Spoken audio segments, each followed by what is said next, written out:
Hello बच्चों, how are you? I hope you are very good at your home and studying well. तो एक बार फिर से आपका मेरे यूट्यूब चैनल विज्ञान हर घर बने पाठशाला में बहुत बहुत स्वागत है।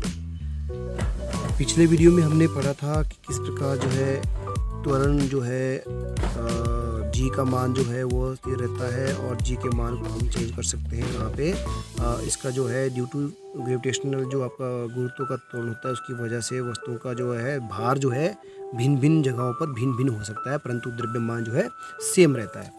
और हमने प्रणोद की परिभाषा भी देखी थी। प्रणोद यानी थ्रस्ट क्या होता है। आज हम देखेंगे दाब यानी प्रेशर की परिभाषा क्या होती है, इसके आगे हम पढ़ेंगे। चलिए शुरू करते हैं। डेफिनेशन ऑफ प्रेशर यानी दाब की परिभाषा। तो दाब क्या होता है? प्रति एकांक क्षेत्र पर लगने वाला प्रणोद। प्रति एकांक क्षेत्रफल पर लगने वाले थ्रस्ट या प्रणोद को दाब कहते हैं। तो दाब क्या हुआ? प्रणोद बटा क्षेत्रफल। ठीक है। अब दाब का ऐसा ही मात्रक क्या होगा, यानी प्रेशर का ऐसा ही मात्रक क्या है? चूंकि प्रति एकांक क्षेत्र पर लगने वाले प्रणोद को दाब कहते हैं, अतः प्रणोद तथा क्षेत्रफल के एसआई मात्रक को दाब की परिभाषा में रखते हम दाब का एसआई मात्रक प्राप्त कर सकते हैं। ठीक है। अब ये चीज़ें आपको तभी समझ आएगी जब आपकी जो बेसिक चीज़ें हैं जो आज से पिछले वीडियो में मैंने आपको समझाई है वो आप अच्छी तरह समझ गए होंगे। तो चलिए अब हम जानते हैं, क्या जानते हैं हम कि प्रणोद का एसआई मात्रक जो हमने पिछले वीडियो में किया था वो है न्यूटन, यानी फोर्स के मुकाबले। जैसे फोर्स का नियम होता है वैसा ही इसका प्रणोद का भी मात्रक होता है।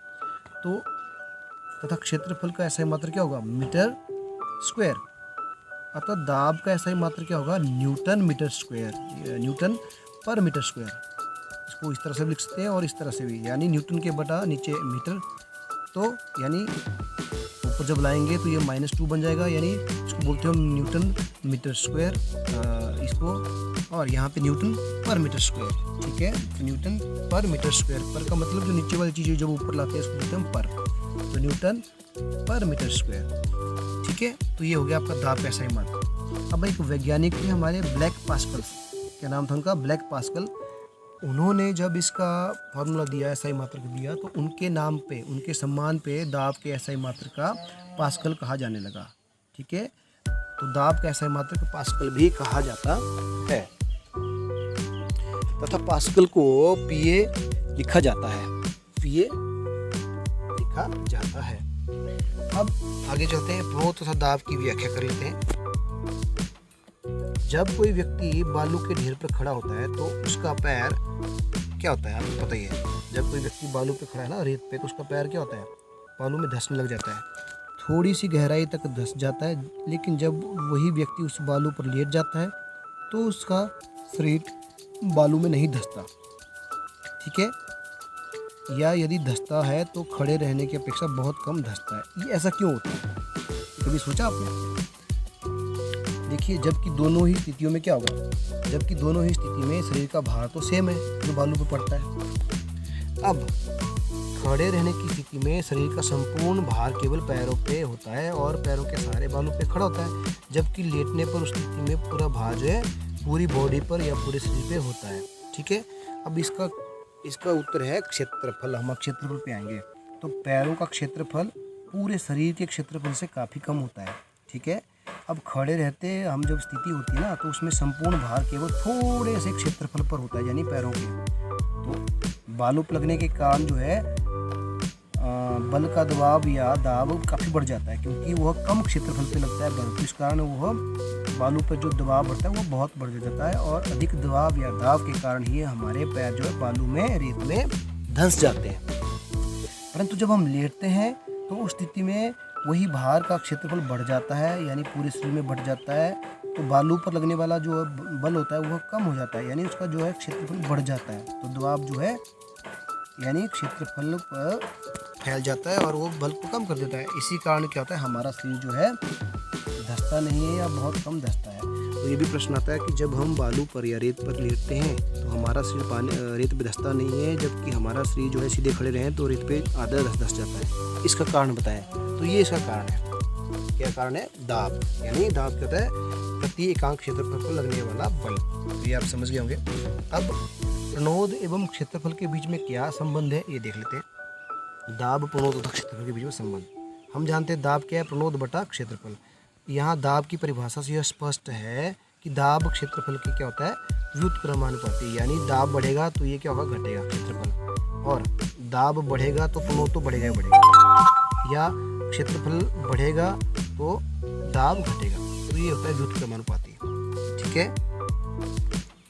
अर्थात क्षेत्रफल बढ़ने पर दाब कम होगा तथा क्षेत्रफल के कम होने पर दाब बढ़ेगा। तो एक और प्रश्न बनता है आपका कि क्या कारण है कि ऊंट रेगिस्तान में आसानी से चल सकता है या दौड़ पाता है। ये प्रश्न बच्चों हमेशा आता है और ज़रूरी है। मेरा कहने का मतलब ये नहीं कि आपको यही प्रश्न करना है, बट इस तरह के प्रश्न आपको आते हैं और ये तभी कर पाएंगे जब आपको टॉपिक की बेसिक क्लियरेंस हो जाएगी। तो क्या कारण है कि ऊंट रेगिस्तान में आसानी से दौड़ पाता है या चल पाता है, इसका कारण क्या है, इसका कारण भी अब देखते हैं क्या है। देखिए, ऊंट के पंजे काफ़ी चौड़े होते हैं। हम जानते हैं चौड़ी जगह जो है ज़्यादा क्षेत्रफल घेरते हैं, तो हम जानते हैं क्षेत्रफल के बढ़ने से दाब कम हो जाता है, ये हम जानते हैं। अब पंजे चौड़े होने के कारण ऊंट के शरीर का वजन जो है ज़्यादा क्षेत्रफल पर बंट जाता है। ठीक हो गया, बात सारी क्षेत्रफल की ही है। तो चौड़े पंजे होते हैं, चौड़े पंजे होने के कारण जो है ऊंट के शरीर का जो भार है वह ज़्यादा क्षेत्रफल में बंट जाता है, जिसके कारण ऊंट के वजन के कारण बालू पर पड़ने वाला दबाव कम हो जाता है। अब बालू पर दबाव या दाब कम होने के कारण ऊंट का पैर बालू में ज़्यादा अंदर तक नहीं धंसता है और रेगिस्तान ऊंट जो है रेगिस्तान में आसानी से दौड़ पाता है। तो ये इसका उत्तर हुआ। ठीक है, तो ये मुझे उम्मीद है अच्छी तरह से आप इसका बता पाएंगे। ठीक है, अब एक और प्रश्न देख लेते हैं। लोहे की कील का एक नुकीला सिरा दूसरा सिरा चौड़ा होता है, ऐसा क्यों होता है। ठीक है, तो लोहे की कील का एक सिरा नुकीला तथा दूसरा सिरा चौड़ा होता है, ऐसा क्यों। क्या दोनों सिरे हम एक जैसे नहीं बना सकते। अब देखो ना, लोहे की कील बनाई होती है उसका भी एक साइंटिफिक कारण है, वो वैसे क्यों बनाई जाती है, तो इसका भी हम उत्तर दे सकते हैं। लोहे की कील का नुकीला सिरा दीवार या लकड़ी में छेद कर गाड़ने के लिए होता है। ठीक है, ये आपको पता है, सभी काम करते हैं, सभी घरों में कीलें लगाई होती है।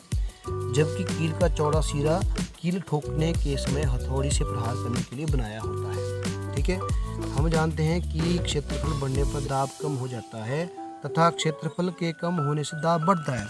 तो जब कील के चौड़े वाले सिरे पर हथौड़े से प्रहार किया जाता है तो क्या होता है, कील का दूसरा सिरा जो नुकीला होता है ना, उसके द्वारा काफ़ी अधिक दाब कम क्षेत्रफल पड़ता है। दाब ज़्यादा पड़ता है क्योंकि ये चोट मारी हमने बड़े वाले क्षेत्र पे, जहाँ पे उसका क्षेत्रफल ज़्यादा था, तो उसका जो दाब था वहाँ पे ज़्यादा था। दाब ज़्यादा होने के कारण वहाँ पे बल ज़्यादा लगा, तो जितना ज़्यादा बल लगा वो कील के दूसरे भाग यानी नुकीले सिरे पे जहाँ पे जो है क्षेत्रफल कम है वहाँ पे वो ज़्यादा एग्जर्ट होता है, और जिस कारण वो जल्दी से ज़्यादा बल के कारण लकड़ी या किसी और चीज़ में आसानी से धंस जाती है।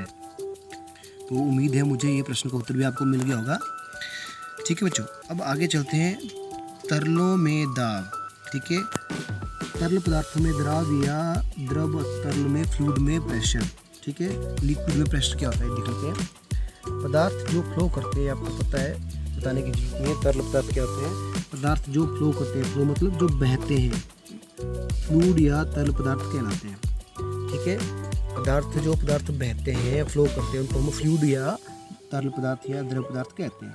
अब क्योंकि गैसों तथा तरलों में फ्लो करने का स्वभाव होता है, दो चीज़ें हैं, जो गैसेज हैं और लिक्विड्स हैं, वही फ्लो करते हैं या बहते हैं, अतः गैसें तथा फ्लूइड कहलाते हैं।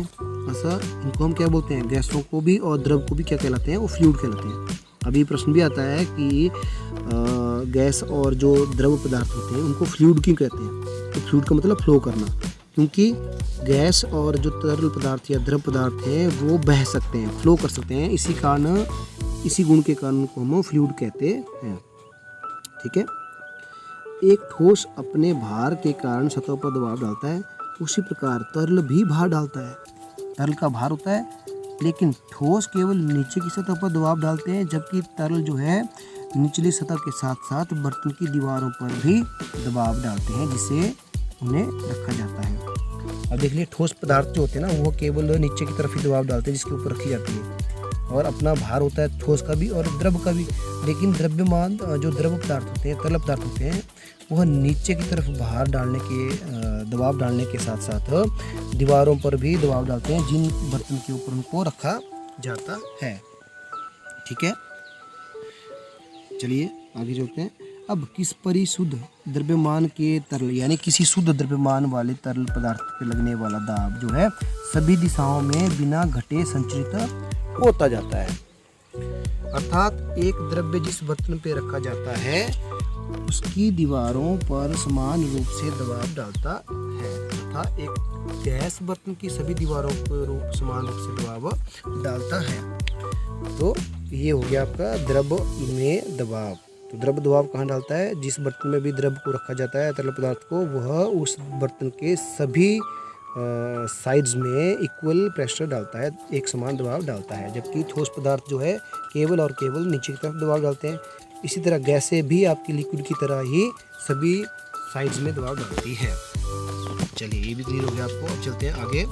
उत्प्लावकता क्या होती है या बायोंसी क्या होती है? ये बहुत इंपॉर्टेंट है बच्चों, समझने की बात है। इस जो क्वेश्चन है इसके ऊपर बहुत सारी चीज़ों के क्वेश्चन जो है निर्भर करते हैं। अब बायोंसी क्या होती है आपको समझना है, उत्प्लावकता क्या होती है। देखिए पानी या किसी भी तरल पदार्थ द्वारा ऊपर की ओर उस वस्तु पर लगाया जाने वाला बल, ठीक है, क्या होता है? पानी या किसी भी तरल पदार्थ द्वारा ऊपर की ओर लगाया जाने वाला बल जिस वस्तु को उस तरल पदार्थ में डुबोया जाता है उत्प्लावन बल कहलाता है। तो उत्प्लावन बल क्या होता है? पानी या किसी भी तरल पदार्थ द्वारा जो ऊपर की ओर बल लगता है, जिस वस्तु को उस तरल पर डुबोया जाता है उसके ऊपर लगाते हैं वो बल, तो उसको कहा जाता है उत्प्लावन बल। और उत्प्लावन बल जो है अंग्रेजी में बायोंसी फोर्स या केवल बायोंसी कहलाता है। इसको अंग्रेजी में बायोंसी या बायोंसी फोर्स कहते हैं। तो बायोंसी का अपथ्रस्ट भी कहा जाता है। तो बायोंसी क्या हुई? किसी भी तरल पदार्थ पर लगाया जाने वाला दाब किसी पदार्थ पर, उस पदार्थ पर ऊपर की ओर जो उल्टा बल लगता है उसको बोलते हैं उत्प्लावकता। अब तो किसी भी तल में डुबोने पर सभी वस्तुओं पर एक समान या किसी भी तल में डुबोने पर सभी वस्तुओं पर एक उत्प्लावन बल लगता है। ठीक है, उत्प्लावन बल का परिणाम तरल के घनत्व पर निर्भर करता है। अधिक घनत्व वाला तरल अधिक उत्प्लावन बल लगाता है, जबकि कम घनत्व वाला बल तरल पदार्थ कम उत्प्लावन बल लगाता है। अर्थात जितना घनत्व वाला तरल पदार्थ होगा उतनी ही अधिक उसके ऊपर उत्प्लावन बल लगती है। तो घनत्व के बढ़ने के साथ उत्प्लावन बल भी बढ़ता है। तो उत्प्लावन आपको समझ आ गया होगा। उत्प्लावन बल क्या हुआ? किसी भी तरल पदार्थ पर जब कोई चीज़ ऊपर से नीचे डुबोई जाती है तो वो चीज़ जो है नीचे की ओर बल लगाती है, तो तरल पदार्थ भी उस वस्तु की ओर ऊपर की ओर एक बल लगाता है। इस ऊपर की ओर लगने वाले बल को उत्प्लावन बल या उत्प्लावकता या बायोंसी कहा जाता है। अब अगर तरल पदार्थ ज़्यादा घना है तो उसका जो उत्प्लावन बल वो भी ज़्यादा होगा। यानी अगर तरल पदार्थ का घनत्व बढ़ता है तो उत्प्लावन बल भी बढ़ता है। ये आपको समझ गए होंगे। अब इसका उदाहरण देख लेते हैं। एक लोहे की कील, ये प्रश्न भी आते हैं, एक लोहे की कील पानी में क्यों डूब जाती है जबकि एक कॉर्क पानी में तैरता रहता है? और क्या होता है?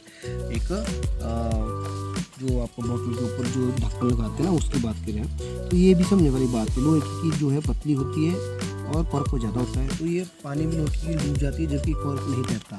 तो ये ऐसे ही अनेक प्रश्नों का उत्तर आप दे सकते हैं जब आप इसको समझेंगे। तो इसका उत्तर क्या है?